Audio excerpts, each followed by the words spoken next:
안녕하세요. 이슈도구입니다. 90년대부터 시작된 한류 열풍은 한국의 국가 이미지와 경제적 발전에 긍정적인 영향을 끼쳤습니다.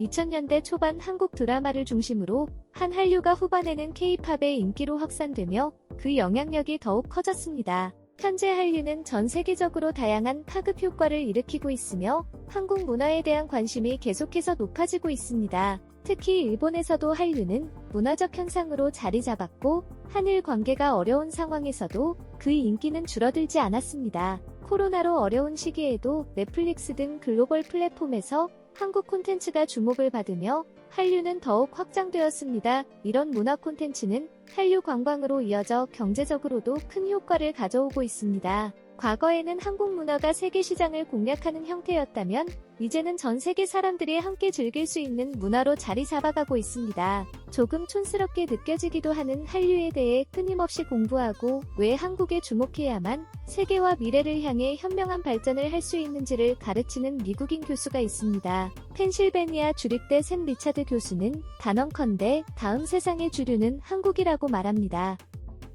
I'm going to tell you why I think you should pay attention to Korea, why it would be really wise, and why it would be really wise if you're thinking about looking forward in the world. If you want to be forward-looking and not backward-looking, you pay attention to Korea, you pay attention to China, you pay attention to the East. And it's just amazing, quite fascinating how for somebody like me who's really interested in world history and is interested in the rise and fall of nations and cultures and the rise and the fall and the rise and the fall, I am 100% convinced that the next rise is in the East. It's in Southeast Asia. No question about it.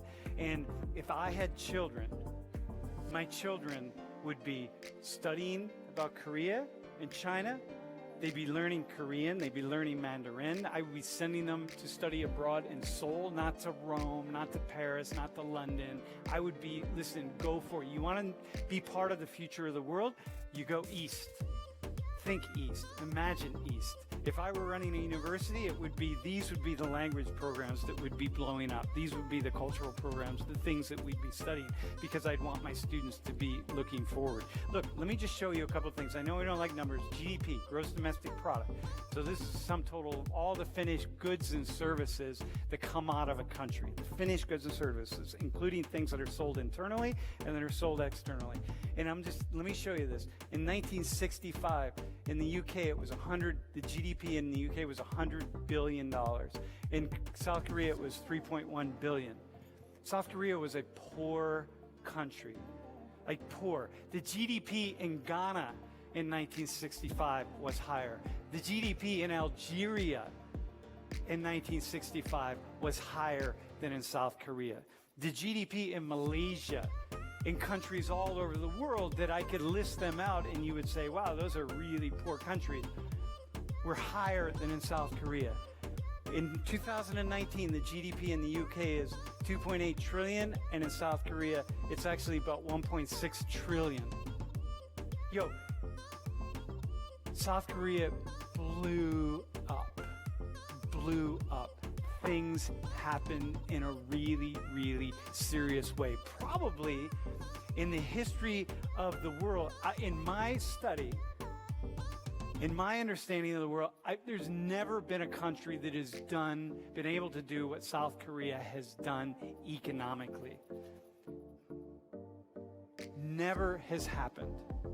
And if you want to it's just like thinking about where the future is. You don't go backwards. If I said, hey, we want to think about the future of energy, and here's what we need to do. We need to reopen a bunch of coal mines in the United States. You'd be thinking, man, you're like looking backwards. In fact, you're looking so backwards, you're looking inside of a closet somewhere. And what are you talking about, coal mines? That's not the future of energy in the world. And you want to know what the future of technology and commerce and moving forward, you start looking in this direction. Utterly fascinating. Dude, I have nothing in particular, there's nothing about Korea or China or anything that I feel like somehow connected to. I'm an American. I'm just a person that's looking at this stuff. So here, let me show you one thing. So the Koreas, how many of you have heard of this word? Okay, so you're gonna get something today. So the Koreans did something really, really fascinating. First off, just in terms of commerce, right? You know Samsung, right? So that's a Korean company, LG, Korean company. I mean, we can go Hyundai. I mean, there are all sorts of car technology companies. So it's all Korean. In 40 to 45 years, 50 years, that has happened. Okay? But the Koreans also had some other idea. And they said, look, we can try to compete in the world economically. But we got to go up against some countries that are way further advanced than we are. And we're going to take a risk if we put all of our eggs in that basket. And we can do that. It'll be really interesting, and we'll probably go much further than we would if we didn't do anything. But it's still a bit of a risk. But there's one area of the world where we could exert our power in ways that nobody's necessarily looking, and it's a wide open space. So the automobile industry is really dominated by a small group of people, the Americans, the Europeans, the Japanese, by the time you get to the 1970s and so on. The electronics industry, okay, we can start busting into that a little bit, but there are all these other clothing industries, all sorts of. But the one industry that we could bust into is the cultural industry. And so I had this idea. This is a Chinese word, and it means literally Korean wave. And what the Koreans said was, you know what we could do? We could put our energy into culture, selling culture and getting other people to consume culture, including consume our culture. And we'll focus on television, we'll focus on music, we'll focus on movies, we'll focus on any number of things that where we can put our energy, and we'll sell it to the world. And that's wide open because people are going to consume the kinds of things that are really interesting to them. And so the Koreans did that. They started what's called the Korean wave, which is where, so if you have the idea that, this guy,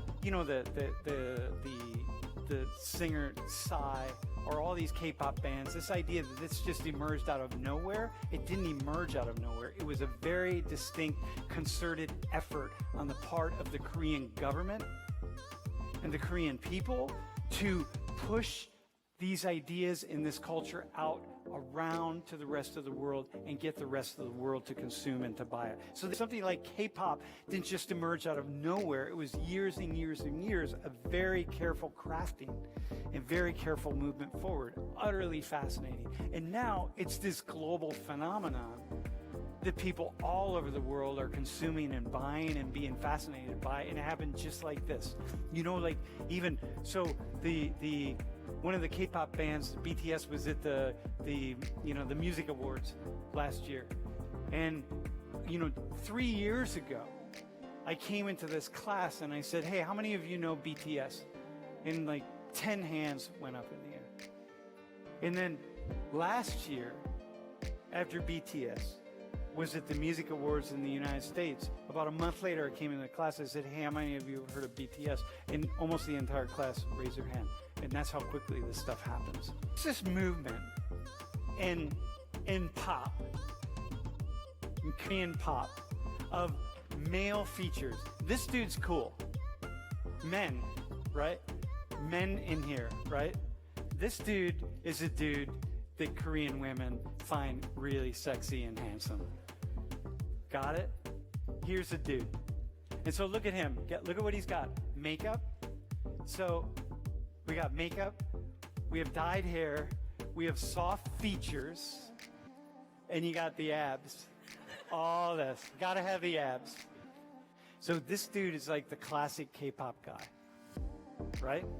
And if you look at all these K-pop stars, and one after another, you see these photos, and you see the guys are all the same, and they're handsome.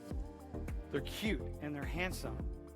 and they're considered to be really, really attractive, and not just by 18-year-olds and 15-year-olds, but by 30, 40, and 50-year-olds.